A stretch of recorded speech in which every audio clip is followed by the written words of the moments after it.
January the 25th, Genesis 50:1 through Exodus 2:10. Joseph threw himself upon his father's body and wept over him and kissed him. Afterwards he commanded his morticians to embalm the body. The embalming process required 40 days with a period of national mourning of 70 days. Then, when at last the mourning was over, Joseph approached Pharaoh's staff and requested them to speak to Pharaoh on his behalf. Tell His Majesty that Joseph's father made Joseph swear to take his body back to the land of Canaan, to bury him there. Ask His Majesty to permit me to go and bury my father. Assure him that I will return promptly. Pharaoh agreed. Go and bury your father, as you promised. So Joseph went, and a great number of Pharaoh's counselors and assistants, all the senior officers of the land, as well as all of Joseph's people, his brothers and their families. But they left their little children in flocks and herds in the land of Goshen. So a very great number of chariots, cavalry, and people accompanied Joseph. When they arrived at Atad, meaning threshing place of brambles, beyond the Jordan River, they held a very great and solemn funeral service, with a 7-day period of lamentation for Joseph's father. The local residents, the Canaanites, renamed the place Abel Mizraim, meaning Egyptian mourners. For they said, "It is a place of very deep mourning by these Egyptians." So his sons did as Israel commanded them, and carried his body into the land of Canaan, and buried it there in the cave of Machpelah, the cave Abraham had bought in the field of Ephron the Hethite, close to Mamre.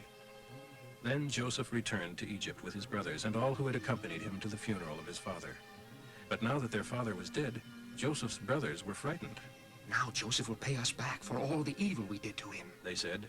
So they sent him this message. "Before he died, your father instructed us to tell you to forgive us for the great evil we did to you. We, servants of the God of your father, beg you to forgive us." When Joseph read the message, he broke down and cried. Then his brothers came and fell down before him and said, "We are your slaves." But Joseph told them, Don't be afraid of me. Am I God to judge and punish you? As far as I am concerned, God turned into good what you meant for evil. For He brought me to this high position I have today so that I could save the lives of many people. No, don't be afraid. Indeed, I myself will take care of you and your families. And he spoke very kindly to them, reassuring them.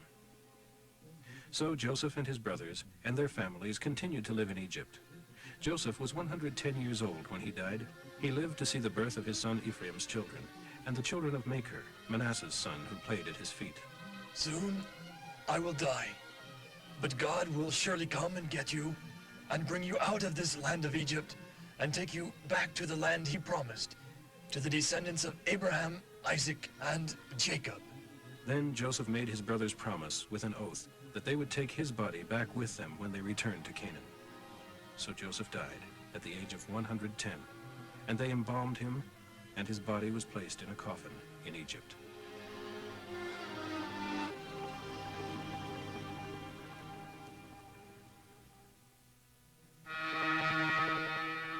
This is the list of the sons of Jacob who accompanied him to Egypt with their families: Reuben, Simeon, Levi, Judah, Issachar, Zebulun, Benjamin, Dan, Naphtali, Gad, Asher.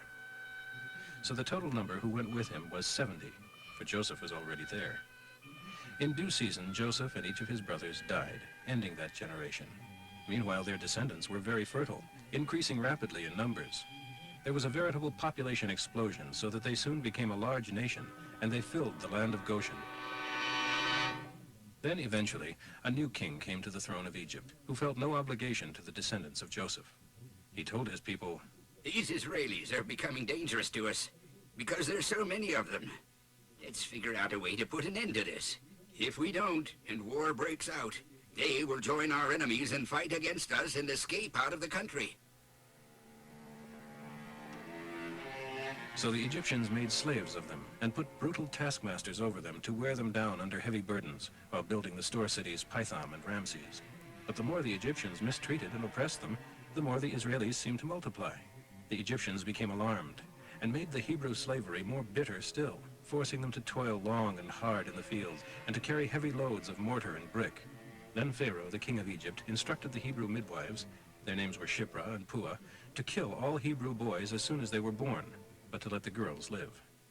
But the midwives feared God and didn't obey the king. They let the boys live too. The king summoned them before him and demanded, "Why have you disobeyed my command? and let the baby boys live. Sir, the Hebrew women have their babies so quickly that we can't get there in time. They're not slow like the Egyptian women. And God blessed the midwives. So the people of Israel continued to multiply and to become a mighty nation.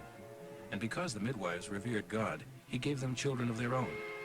Then Pharaoh commanded all of his people to throw the newborn Hebrew boys into the Nile River. But the girls, he said, could live.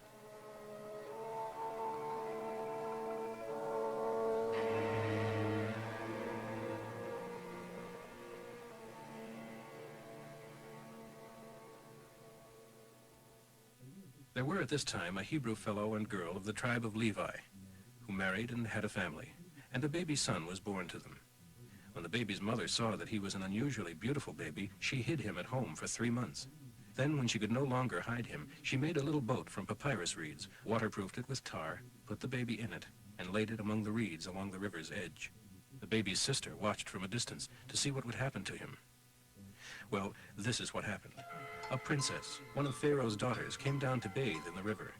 And as she and her maids were walking along the riverbank, she spied the little boat among the reeds and sent one of the maids to bring it to her. When she opened it, there was a baby, and he was crying. This touched her heart. He must be one of the Hebrew children. Then the baby's sister approached the princess and asked her, "Shall I go and find one of the Hebrew women to nurse the baby for you?" Yes, do. So the little girl rushed home and called her mother. Take this child home and nurse him for me, The princess instructed the baby's mother. and I will pay you well. So she took him home and nursed him. Later, when he was older, she brought him back to the princess, and he became her son. She named him Moses, meaning to draw out, because she had drawn him out of the water.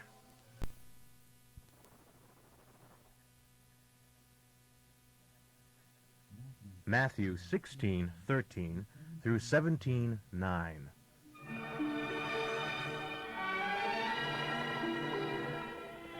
When Jesus came to Caesarea Philippi, he asked his disciples, "Who are the people saying I am?"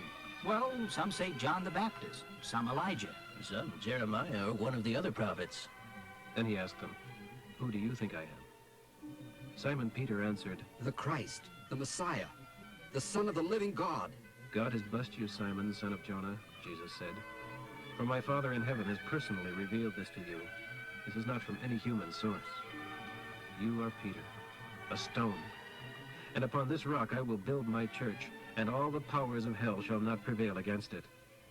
And I will give you the keys of the kingdom of heaven. Whatever doors you lock on earth shall be locked in heaven, and whatever doors you open on earth shall be opened in heaven." Then he warned the disciples against telling others that he was the Messiah. From then on, Jesus began to speak plainly to his disciples about going to Jerusalem and what would happen to him there, that he would suffer at the hands of the Jewish leaders, that he would be killed, and that 3 days later he would be raised to life again. But Peter took him aside to remonstrate with him. "Heaven forbid, sir. This is not going to happen to you." Jesus turned on Peter and said, "Get away from me, you Satan. You are a dangerous trap to me. You are thinking merely from a human point of view and not from God's." Then Jesus said to the disciples, "If anyone wants to be a follower of mine, let him deny himself and take up his cross and follow me. For anyone who keeps his life for himself shall lose it, and anyone who loses his life for me shall find it again. What profit is there if you gain the whole world and lose eternal life? What can be compared with the value of eternal life? For I, the Son of Mankind, shall come with my angels in the glory of my Father and judge each person according to his deeds. And some of you standing right here now will certainly live to see me coming in my kingdom." 6 days later, Jesus took Peter, James, and his brother John to the top of a high and lonely hill. And as they watched, his appearance changed, so that his face shone like the sun, and his clothing became dazzling white.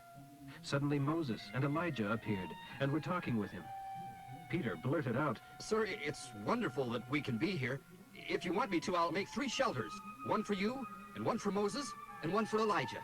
But even as he said it, a bright cloud came over them, and a voice from the cloud said, "This is my beloved Son, and I am wonderfully pleased with him. Obey him." At this, the disciples fell face downward to the ground, terribly frightened.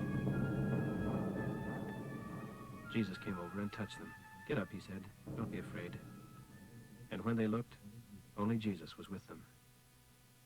As they were going down the mountain, Jesus commanded them not to tell anyone what they had seen until after he had risen from the dead. Psalm 21, 1 through 13. How the king rejoices in your strength, O Lord. How he exalts in your salvation. For you have given him his heart's desire, everything he asks you for. You welcomed him to the throne with success and prosperity. You set a kingly crown of purest gold upon his head. He asked for a long, good life, and you have granted his request.